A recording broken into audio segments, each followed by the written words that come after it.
দাঁড়াও, চলে যেও না, আমার কথাটা শুনো। আমি বেশি একটা ভালো নাই, বাঁচার ইচ্ছা করতেছে না, মনে হচ্ছে সুসাইড করে দেব। ঠিক আছে, আমি আমার মনের কথা শেয়ার করতে চাই।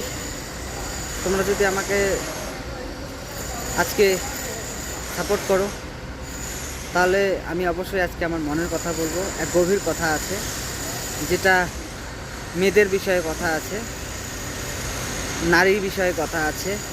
একটা নারীর মানসিকতা কেমন হতে পারে, আমি সব নারীর বিষয়ে বলবো না, কিন্তু কিছু কিছু নারীরা এমন আছে যার বিষয়ে আমি কথা বলতে চাবো আমার অভিজ্ঞতা অনুযায়ী। তো প্লিজ চ্যানেলটাকে সবাই সাপোর্ট করো এবং সাবস্ক্রাইব করে রাখো। আমি অবশ্যই 2-1 দিনের মধ্যে আমার ভিতরে যে জমে থাকা কথাগুলো আছে সেটা আমি তোমাদেরকে জানাবো। জানানোর পরে আমি ডিসাইড করব আমি আমার জীবন রাখবো না আমি রাখবো না।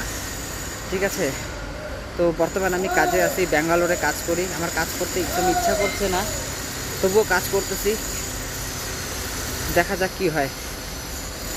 এই দেখো কী রোদ্রু, তাও কাজ করতে হচ্ছে, কিন্তু কাজ করার মতো মুড নেই। কার জন্য কাজ করব? যার জন্য আমি বাইরে পড়ে আছি সে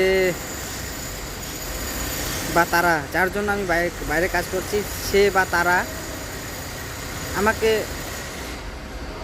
এমন এক জায়গায় ফেলে দিয়েছে, মনে করো আমার সুসাইড করার ইচ্ছাই করতেছে খালি, আর কিচ্ছু না। তোমরা আমার চ্যানেলটাকে সাপোর্ট করো। আর দুদিনের মধ্যে, আজকে মঙ্গলবার, বৃহস্পতিবারে আমি আমার লাইফের ঘটনা বলবো, খুব গভীর ঘটনা আছে। তারপর তোমরা আমাকে ওপিনিয়ন্স দিও কি করা যাবে। ঠিক আছে, আমি সব কিছু খুলে দেবো একদম একদম সম্পূর্ণ। যার জন্য আমার লাইফটা খারাপ হচ্ছে বা লাইফটা খারাপ হয়েছে তার আমি ছবি সহকারেই দিব। তোমরা যদি সাপোর্ট করো। টাটা।